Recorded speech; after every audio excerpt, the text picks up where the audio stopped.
Hallelujah, praise the Lord. आप सबों को फिर से और एक बार जय मसीह की। आज हम सीखेंगे धार्मिकता के भूखे और प्यासे। शुरू करने से पहले एक छोटी सी प्रार्थना करेंगे। आइए हम प्रार्थना करें। धन्यवाद पिता परमेश्वर प्रभु जी, फिर से और एक बार पिता हम आपके चरणों में आते हैं। प्रभु सहायता और मदद कर, जो वचन प्रभु जी आप हम बोलेंगे पिता, वो आपके द्वारा प्रभु जी हम बोलने पाए। पिता आप हमें आशीष करना, और जितने भी सुन रहे हैं प्रभु जी आप उन्हें भी आशीष दें, यीशु के नाम से आमीन। तो परमेश्वर का वचन मत्ती 5:6 अध्याय में इस तरह से कहता है, धन्य है वे जो धर्म के भूखे और प्यासे हैं, क्योंकि वे तृप्त किए जाएंगे। प्रियो, परमेश्वर का वचन कहता है आज हमें धर्म के लिए भूखे और प्यासे होना है। क्योंकि हम संसार में रहते हैं तो बहुत सारे लोग जो है वो सुख के भूखे होते हैं, लेकिन भी मन के अंदर से वे दुखी होते हैं। क्यों? क्योंकि उनके अंदर पाप भरी होती है, उनके अंदर से पाप नहीं मिटी होती है। वे लोग परमेश्वर के चरणों में नहीं आते हैं। उनमें से आज आप और हम भी हो सकते हैं।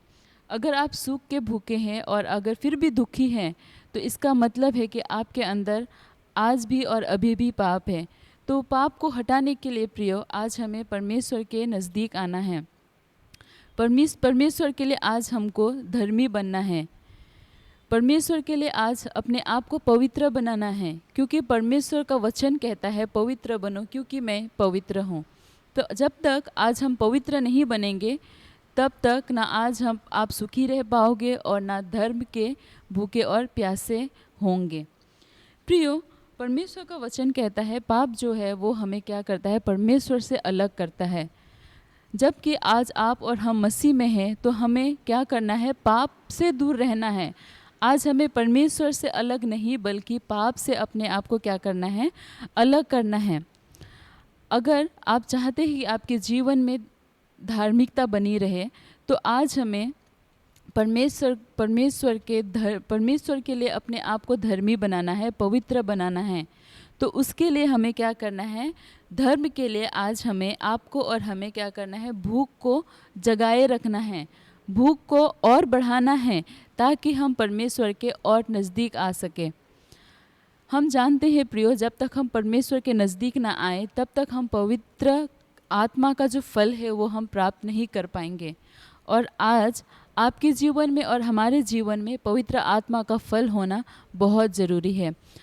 हम देख सकते हैं गलती 5:22 और 23 में, वहाँ पे पवित्र आत्मा का जो फल है उसके बारे में बताया गया है। आप अपनी बाइबल खोल सकते हैं और आप वहाँ पे पढ़ सकते हैं कि पवित्र आत्मा को जो फल है वो क्या क्या है। वो सारी चीज़ें आज हमारे जीवन में रहना बहुत ही ज़रूरी है। मसीह की इच्छा यही है कि हम उसके नज़दीक रहें, हम उसके करीब रहें, उससे अलग ना हों। और उसके नज़दीक में रहने के लिए आज हमें धर्मी रहना है, परमेश्वर को जानना है, पाप से हमें क्या करना है, दूर रहना है। आज हमें परमेश्वर की धार्मिकता को पाने के लिए उसके करीब उसके वचन को पढ़ना है, जिससे हम और भी बहुत आयत से परमेश्वर के बारे में हम जान पाए। परमेश्वर खुद एक धर्मी व्यक्ति हैं, इसलिए परमेश्वर कहता है हमें कि धर्मी बनो। परमेश्वर हमें चाहता है कि हम एक पवित्र लोग बने और पाप से क्या करें, घृणा करें। पाप के कारण हमारी भूख जो है, धर्मी के लिए जो भूख है वो क्या हो जाती है, कम हो जाती है। तो हमें क्या करना है, पाप नहीं करना है, क्योंकि हमें अपने अंदर धार्मिकता के लिए भूख और प्यास को बहुत आयत से बढ़ाना है। और परमेश्वर जिस रीति से अपना परमेश्वर वचन कहता है क्योंकि वे तृप्त किए जाएंगे। परमेश्वर ये भी कहता है कि अगर आप भूख के लिए, धर्मी के लिए भूखे और प्यासे हैं, तो वो आपके भूख को मिटाएगा, प्यास को बुझाएगा। क्योंकि हम सब जानते हैं मत्ती 5:5 में लिखा है, मांगो तो तुम्हें मिलेगा, ढूंढो तो तुम पाओगे। परमेश्वर से जो कुछ हम मांगेंगे वो हमें देंगे। तो हमें क्या करना है, पाप से दूर रहना है। संसार की जो अभिलाषाएं हैं वो हमें धार्मिकता से दूर करती है। संसार की अभिलाषाएं जो है वो हमारे जीवन में धार्मिकता के भूख और प्यासे को कम करती है, जो कि हमें नहीं करना है। हमें हमारे जीवन में धार्मिकता को और भी ज़्यादा बढ़ाना है। तो आज हम अपने जीवन में धार्मिकता को किस तरह से बढ़ा सकते हैं, धर्म के भूख और प्यास को किस तरह से बढ़ा सकते हैं? परमेश्वर के जीवित वचन को पढ़ के, उस वचन को मनन करके, और साथ ही साथ हमारे कलीसिया के साथ में संगति करके हम अपने धार्मिकता के भूख और प्यास को हम बढ़ा सकते हैं। तो प्रियो, आज हमें क्या करना है? परमेश्वर का वचन साफ साफ कहता है, आज हमें परमेश्वर का वचन को जानना है, परमेश्वर के उपस्थिति में हमें रहना है, तभी हम परमेश्वर के उस धार्मिकता को हम जान सकते हैं, धार्मिकता को हम पहचान सकते हैं, क्योंकि हम बिना धार्मिकता के परमेश्वर के सामने खड़े नहीं हो सकते हैं।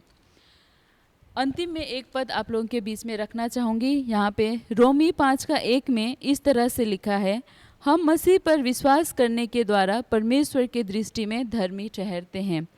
प्रियो, तो आज हमें परमेश्वर में विश्वास करना है, उसके वचन को पढ़ना है, दिन रात उसके वचन को मनन करना है और परमेश्वर की संगति में आज हमें बैठना है। तभी आप परमेश्वर के सामने खड़े हो सकते हैं, तभी हम और भी अपने अंदर धर्म की भूख और प्यास को बढ़ा सकते हैं। प्रियो, अगर आज इस चीज़ की कमी है, अगर धर्म की भूख और प्यास की कमी है, तो आज से आप और हम कोशिश करेंगे कि परमेश्वर के वचन में हम ज़्यादा से ज़्यादा समय बिताएं, ताकि धर्म की भूख और प्यास हमारे जीवन में और भी ज़्यादा बढ़ सके। इस वचन के द्वारा आप सबों को आशीष मिले। आमीन।